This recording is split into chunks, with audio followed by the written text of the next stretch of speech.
Hi all. I'm gonna do this little special video today. It's been about 2 months since I did my how I got Grandmaster and my tips on Supermax video, and I know I got a lot of positive feedback from it. I know a lot of you guys made Grandmaster. I know some of you made the top 500. It's been very successful. Not a lot of counters to it, so still works. And to be honest, you'll definitely get Grandmaster. Definitely get on the leaderboard. Yeah, it's a strong strategy. But I will say, when you get to around this area, around the 300 area, it plateaus. And there's a lot of reasons for it, but ultimately it's mainly because you just need a larger amount of wins per loss. So you need like 16, 17 wins per loss before you like break even. So it means like you gotta win a lot in a row before you can take that loss. So it's kind of plateaus in that area for a lot of people.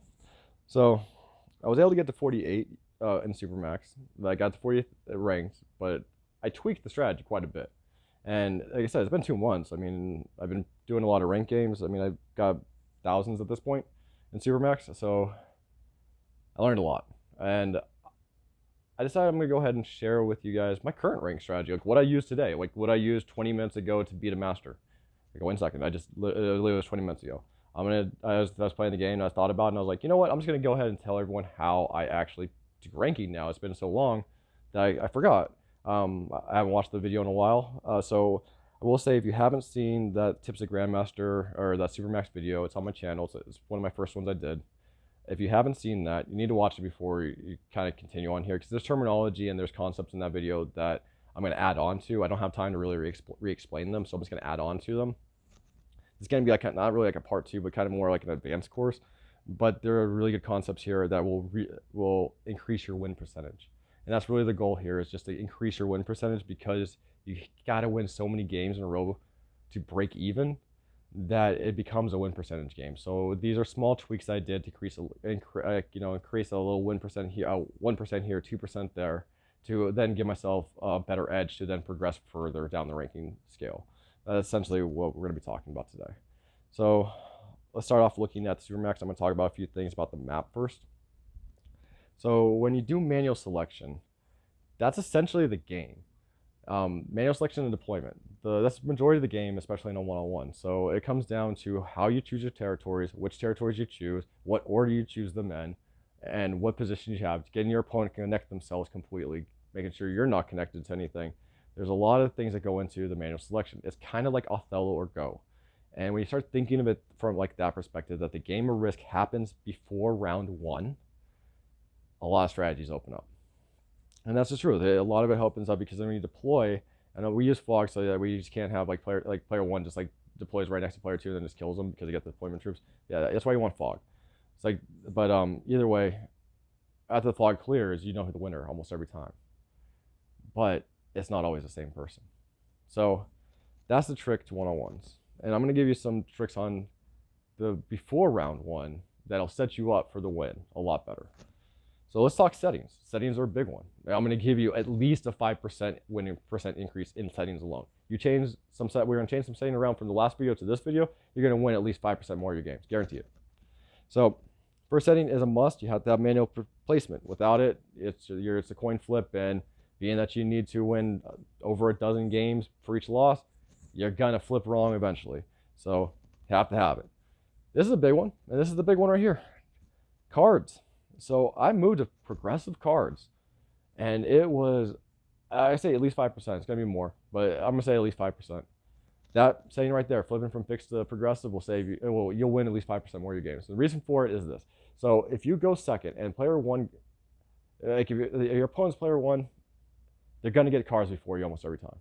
They go first, they get the card before you. They're going to get round three before you, so they get to cash them in before you. Unless they miss a set and you make it, that's the only time you get cards before them. So what if they have one of each different, they have one of each, and then they have one of the territories? That's 12 troops are dropping in on you on round three. You can't afford that, and it usually ends the game. So I moved to progressive cards. You only get 4. And player 2, if they get cards, they're going to guarantee themselves more than you. So it takes cards out of the game because 4 is manageable. You can deal with 4. You can't deal with 12, but you can deal with 4. So that setting alone help you out. Next setting will also help you out. Easy bot. I did medium bot in the last video. That's pretty docile, so it's probably not going to help you out that much, but it'll save you a lot of time. I moved to easy bot, not beginner, because beginner makes some random moves every now and then, and they actually can really hurt you or win. Like they can actually like make a mistake into you. They can make a mistake into a good move. So easy bots don't do that. They just like don't attack you. Also, if you're losing the game and your opponent leaves or gets disconnected, you're now fighting an easy bot and you will come back to win, even in some really bad situations. So kind of nice there. Plus, if they rage quit or leave, then you're fighting an easy bot, so you don't have to waste time, taking all the territories they just expand into. You just go kill them. So it's really easy. Next line, same as last time. I still use blizzards. Figured blizzard. I know the maps well enough, so blizzards help me than hurt me, because you can make mistakes with blizzards, and you can take opportunity with blizzards. But if you don't know the map really well, so you're probably not going to capitalize on it. So typically, I feel I know the map better than the average player or the general population. So therefore, I probably have an advantage. So that's why I use it. Fog is a must, because without it, like I said, the player 1 will just stack their troops next to player 2 and they kill them. Alliances off doesn't matter. Ranked on, obviously. I did switch to balanced blitz. I can do both. I don't. This is more of a flavor thing. But true random is something that's more defensive, and balanced blitz is much more for the attacker. So what I mean by that is, in true random, let's go back to that map. So when I do Supermax, right? If you look at the top left, there's 6 cells, right? Six prison cells. So in true random, I like to leave a 3 and a 2 there.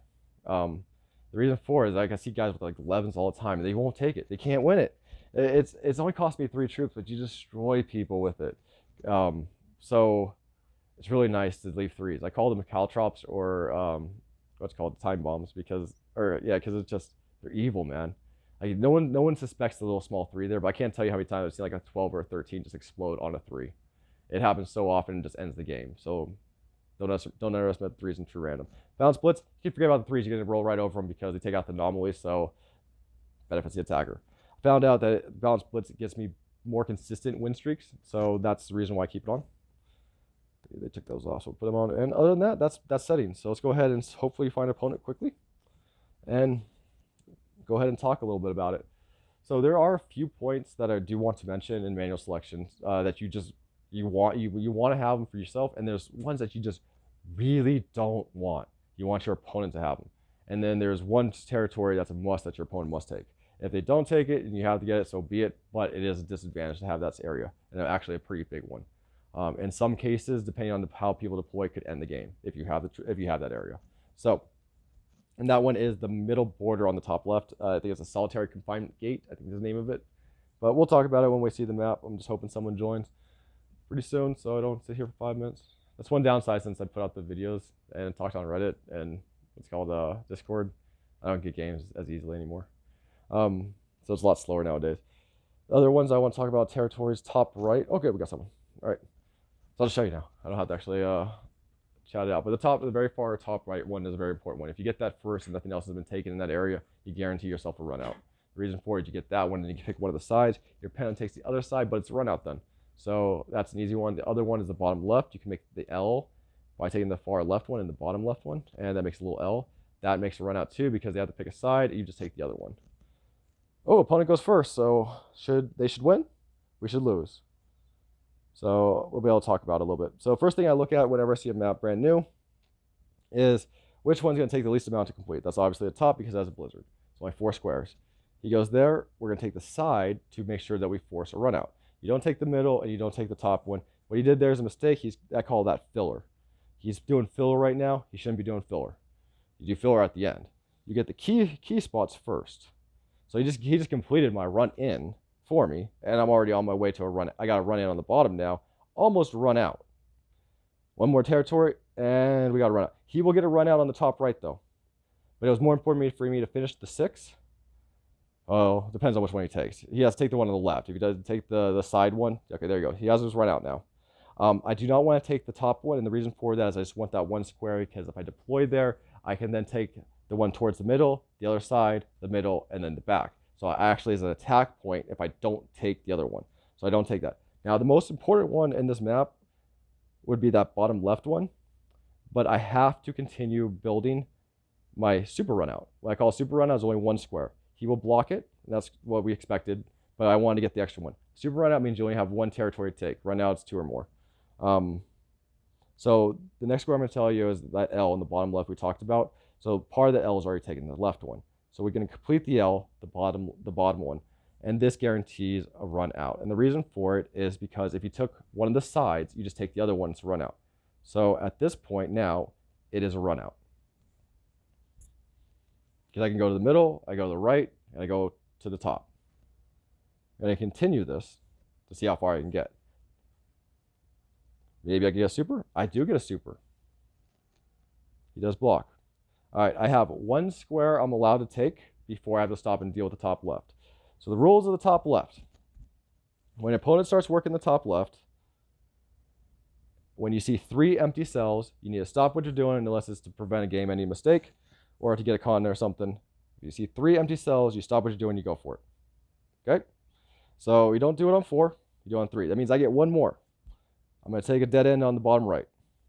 So now he'll take one on the top left. Don't make me a liar. Take that one on the top left. There you go. Now I got 3, right? So now we have to stop what we're doing and take one of them. The reason for this is at 3, you guarantee yourself 2. And you have to have at least 2. Because if you don't have 2, he'll just take one and then bring his troops back. That's not something you want to deal with. It's an extra defense thing. This one he has to take his troops, attack one. He's probably going to blitz it, bring him back, and then blitz the other one, and then bring him back. It doesn't matter what he puts in there. It's then takeable. So we'll continue on the bottom right. We're not going to take filler. So being that we had that initiative and we played it that way, we were able to build a run in on the bottom right. Now we're going to change it up a little bit. Actually, I'm going to take the middle this time.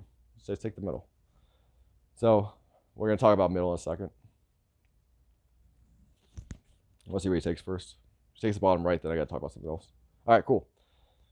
All right, we're going to take the bottom right, middle one, the bottom right. It's going to look like a bad move. This guy right here. It looks like a bad move. He should block me in. He should take the one on the top. That's what I'm hoping for.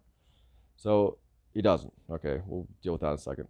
But the reason why I say that, so say if he did block me and he took the other territory and the bottom right, this is what I call a fakie. And the reason why I call it fakie is this is really good for good players, by the way, because you have to predict where your opponent deploys, and a lot of people don't see these happening. They see these coming, because what you do is you deploy there, then you do a manual dice roll to get the one behind you, and then you got a super run out. It's really effective, but it's also really hidden. So a lot of times you won't have a lot of defenses in your way, and it becomes a really good territory. So let's talk about the middle for a second. The goal of the middle is to get the least amount. That's it. Yeah, so if I could just get the very, very middle, I'd do that.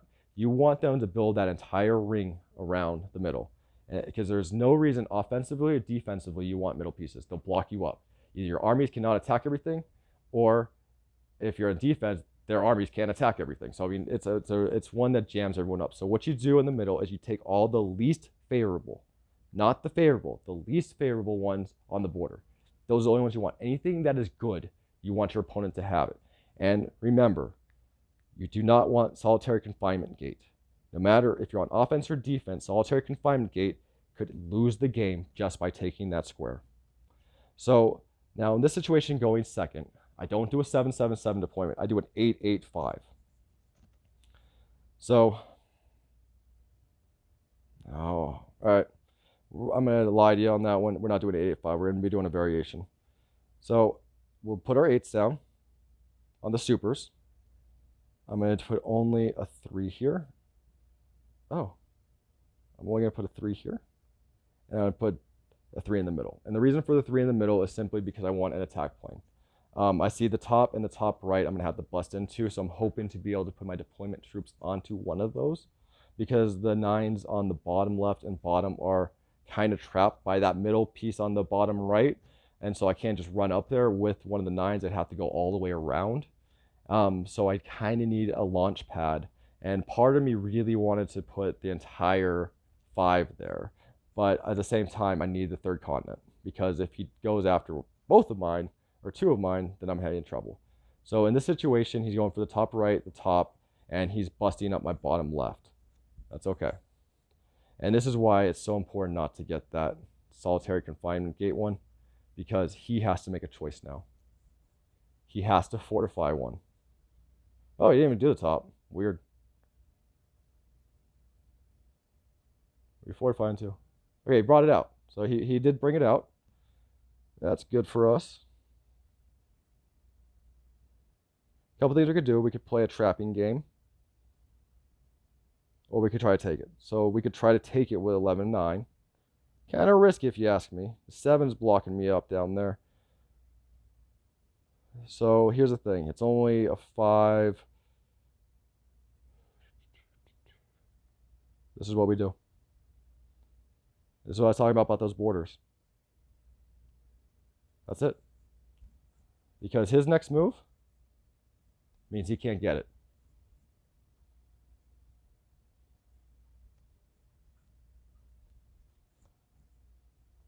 So he had one. I blocked him from getting mine. So we're back to 1-1. It makes it a fair thing. But he gets to go first again. That didn't win me the game. It survived me the round. I thought about it. If I broke it, I won the game. So if I took that 11-9, I win that, and I go in, game over. I win the game right there. My fear, because of win percentage theory, I can't have that happen. It was more important for me to then go ahead and secure myself. That's a mistake. And the reason for the mistake is he leaves himself with nothing over there. We are going to bring him around down here.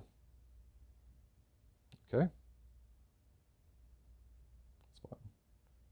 And then we will fortify right there. This will give him a couple obstacles to deal with, and he still can't get the bottom. The bottom is still pretty much secure. Weird choice. Weird choice to go manual there.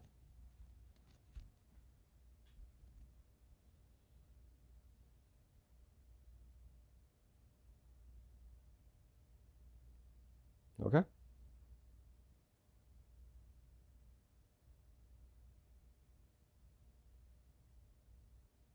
Good.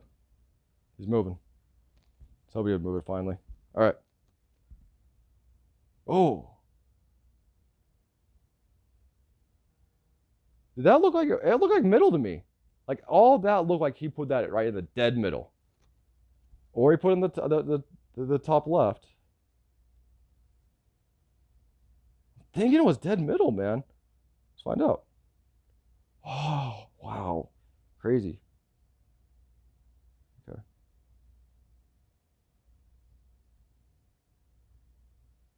So in this case, what we did was we went ahead and took the top right. Since he's going to have the top left now, we'll take the top right. We're going to go ahead and do we're going to go ahead and do a fake one. No, I got to put him out. We'll just put it back on the bottom.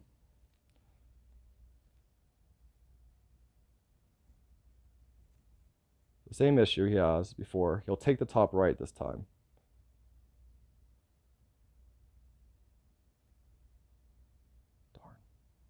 And it was only 4, but it actually would come in handy.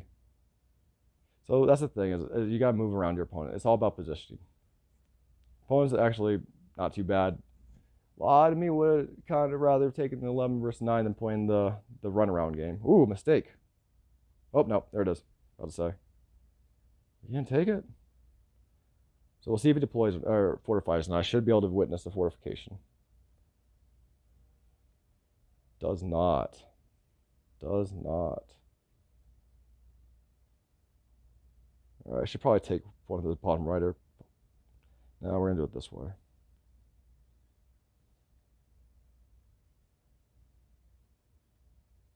I so thought he had over 20. Fog got me. Fog got me, man. Oh, I feel dumb now.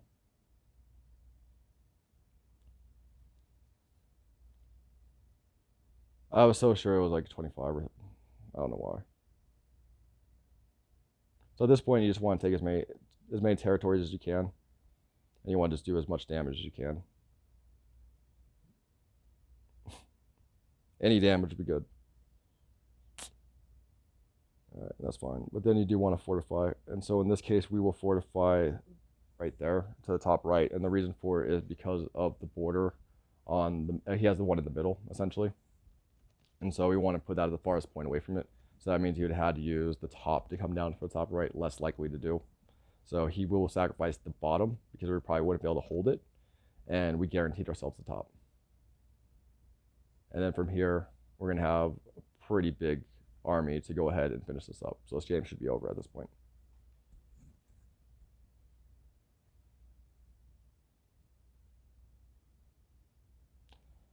A lot of concepts, but yeah, this is how you can move around your opponent and just trap them.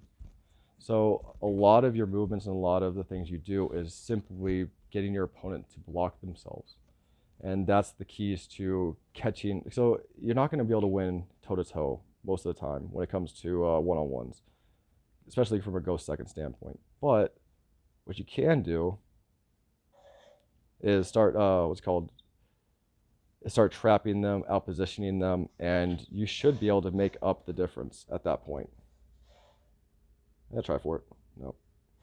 And you can do stupid stuff like that because of how you're playing. I mean, you can get away with a lot more because they have so many extra troops than you. That's one thing, but it's something you can offset simply by blocking themselves with themselves, or being able to build better formations in the manual selection initially to be able to capture or defend. And yeah, that's basically it. So don't take unnecessary risks that you really don't need to. And then from there, you can go ahead and outposition, outmaneuver. But yeah, that's how you're gonna have to go up in ranking, because after about 300, you have to offset the losses, and to offset the losses, honestly, means you just got to play better. And I hate to say it that way because it took me a long time to kind of find little tricks in here and there, but ultimately it's just not making as many mistakes, because those will cost you games, obviously. But it's also finding those little salties, like not taking that 11 versus 9 as much as I wanted to. If I blew up, that was game over. I couldn't come back from that. So it was smarter at that point to guarantee I keep one, to then put us back on equal ground and then hope for a better opening later. And luckily we were able to get one. But I hope that helps. Work your traps, and work your which ones you pick, because that's really what this game's all about, at least from a one-on-one standpoint. And if you want to increase rank, you're going to need to. So I hope that helped, guys. Good luck out there. I hope to see a lot of top 100 players. This is definitely a top 50 strat. I can prove that. But good luck. Thanks for watching.